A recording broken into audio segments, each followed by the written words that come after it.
왜 나는 집에만 있을까? 혹시 요즘 이런 생각이 드십니까?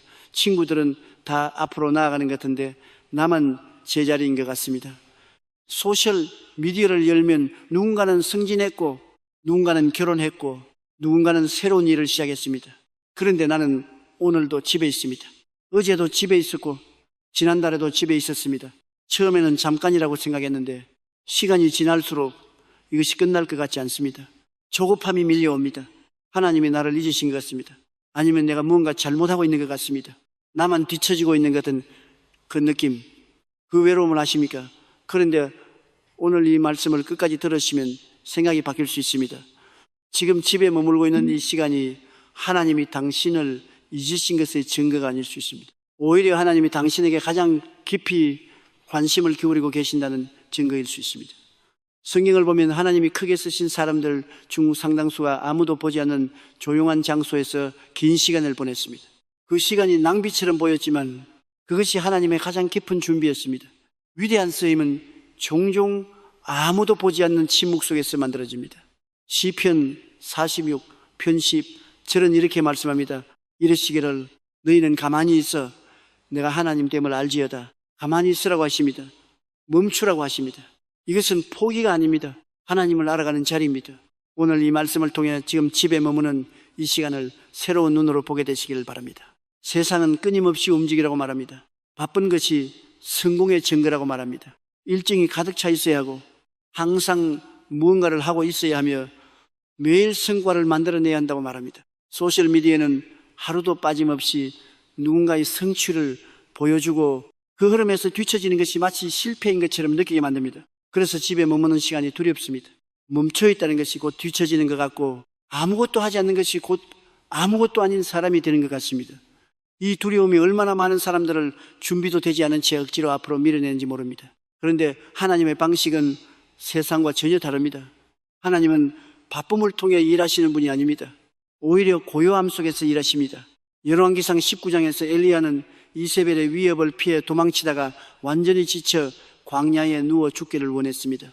목숨을 걸고 하나님의 일을 했던 사람이 이제 더 이상 살고 싶지 않다고 말한 자리까지 내려왔습니다. 그때 하나님이 엘리야에게 어떻게 나타나셨는지 보십시오. 열왕기상 19장 11절과 12절은 이렇게 기록합니다. 여호와 앞에 크고 강한 바람이 산을 가르고 바위를 부수나 바람 가운데 여호와께서 계시지 아니하며 바람 후에 지진이 있으나 지진 가운데에도 여호와께서 계시지 아니하며 또 지진 후에 불이 있으나 불 가운데에도 여호와께서 계시지 아니하더니 불 후에 세미한 소리가 있는지라.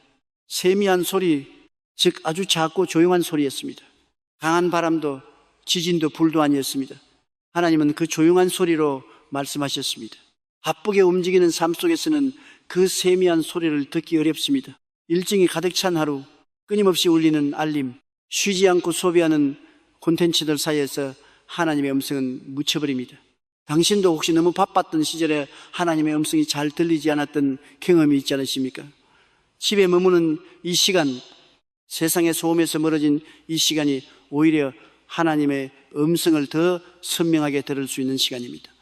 하나님은 지금 당신에게 말씀하고 싶으십니다. 그래서 멈추게 하셨는지도 모릅니다. 성경에는 하나님이 크게 쓰시기 전에 긴 시간 동안 조용한 장소에 머물게 하신 사람들이 있습니다. 먼저 요셉을 생각해 보십시오. 요셉은 17살에 형들에게 팔려 애굽으로 내려갔습니다. 보디발의 집에서 노예로 일하다가 억울한 누명을 쓰고 감옥에 갇혔습니다.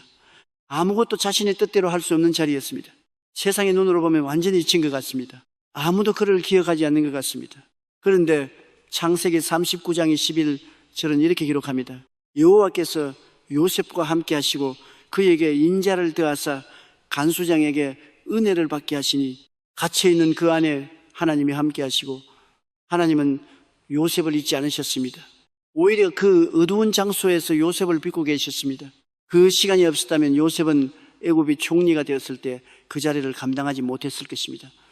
감옥이 요셉을 만들었습니다. 그리고 때가 되었을 때 요셉은 한순간에 감옥에서 나와 애굽의 총리가 되었습니다. 모세도 마찬가지입니다. 애굽 왕궁에서 자라며 최고의 교육을 받은 모세는 40살에 모든 것을 잃고 미디안 광야로 도망쳤습니다. 그리고 그 광야에서 40년을 보냈습니다. 40년입니다. 세상의 눈으로 보면 완전히 끝난 인생입니다. 아무도 주목하지 않는 곳에서 양이나 치며 세월을 보내는 것처럼 보입니다. 그러나 하나님은 그 40년의 광야에서 모세를 준비시키고 계셨습니다. 출애굽기 3장에서 하나님이 모세를 부르실 때 모세는 이미 겸손하고 준비된 사람이 되어 있었습니다. 왕궁에서 자라며 교만했던 그 모세가 아니었습니다. 광야가 모세를 빚었습니다. 지금 당신이 머물고 있는 이 집이, 이 조용한 시간이 당신의 광야일 수 있습니다. 다윗도 빼놓을 수 없습니다. 사무엘에게 기름 부음을 받은 다윗은 바로 왕이 되지 않습니다. 들판에서 양을 치며 수년을 보냈고 사울에게 쫓겨 광야를 전전했습니다. 그 숨겨진 시간들 속에서 다윗은 하나님을 만났습니다. 많은 시편이 그 고통스럽고 외로운 시간에 쓰였습니다.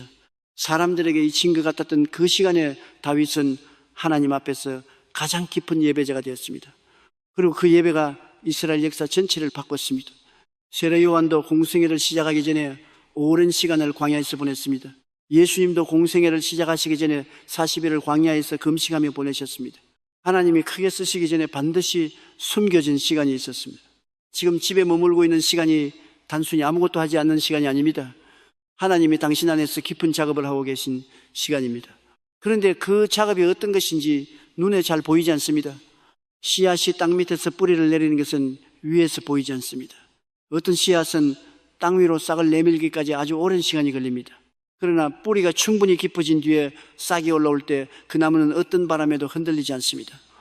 지금 당신에게 일어나고 있는 일이 바로 이것입니다. 땅 위로 아무것도 보이지 않는 것 같지만 땅 아래에서 뿌리가 자라고 있습니다. 이사야 40장 30일 절은 이렇게 말씀합니다.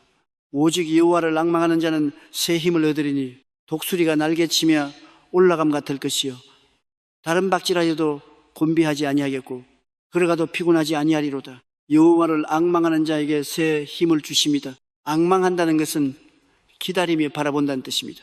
바쁘게 움직이는 것이 아닙니다. 하나님을 바라보며 기다리는 것입니다.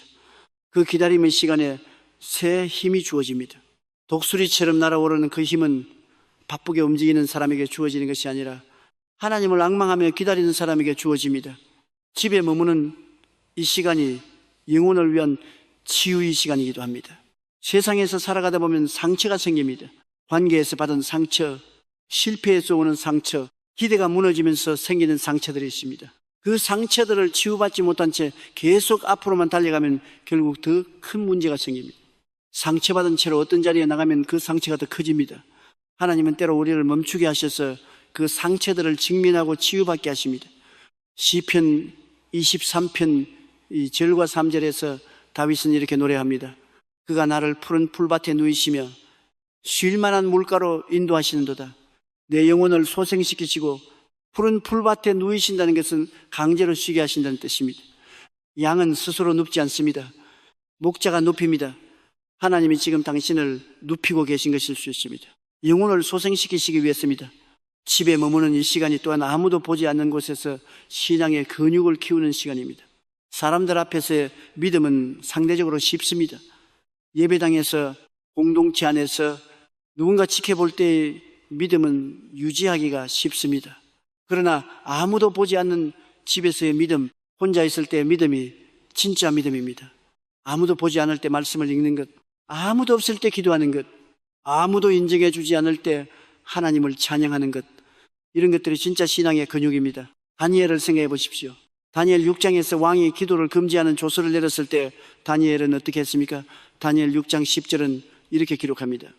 다니엘이 이 조서에 왕의 도장이 찍힌 것을 알고도 자기 집에 돌아가서는 윗방에 올라가 예루살렘으로 향한 창문을 열고 전에 하던 대로 하루 3번씩 무릎을 꿇고 기도하며 그의 하나님께 감사하였더라. 전에 하던 대로 했습니다. 위기가 왔을 때 갑자기 하는 기도가 아니었습니다. 집에서 혼자 있을 때 이미 훈련된 믿음이었습니다.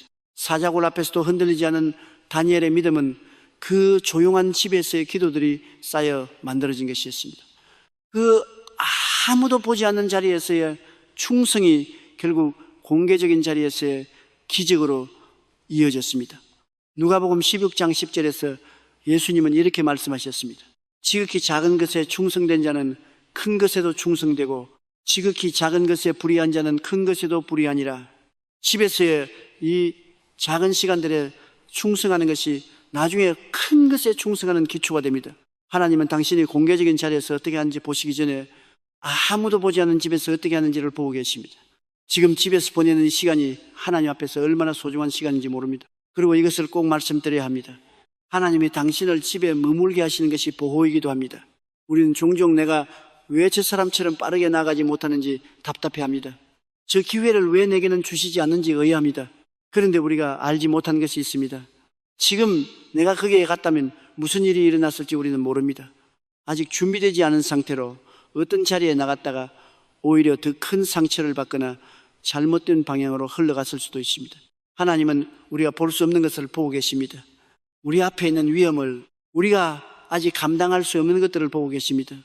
시편 91편 1절은 이렇게 말씀합니다. 지존자의 은밀한 곳에 거주하며 전능자의 그늘 아래에 사는 자여, 은밀한 곳, 그늘 아래, 하나님의 보호 아래에 있다는 것은 종종 숨겨진 곳에 있는 것처럼 느껴집니다. 세상에서 화려하게 드러나는 것이 아니라 하나님의 날개 아래에 감춰진 것처럼 느껴집니다. 그러나 그 자리가 가장 안전한 자리입니다. 전능자의 그늘 아래에 있는 것보다 더 안전한 곳은 없습니다. 요한복음 11장에서 예수님은 나사로가 아프다는 소식을 들었을 때 바로 달려가지 않으셨습니다. 오히려 이틀을 더 머무셨습니다. 제자들의 눈에는 이해할 수 없는 행동이었습니다. 사랑하는 나사로가 죽어가고 있는데 왜 서두르지 않으시냐는 것입니다. 그러나 예수님에게는 계획이 있었습니다. 나사로가 죽은 뒤에 살아나게 하심으로써 하나님의 영광을 더 크게 드러내기 위해서였습니다.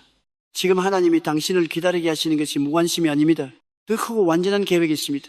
그리고 그 계획은 당신이 지금 상상하는 것보다 훨씬 더 크고 아름다울 것입니다.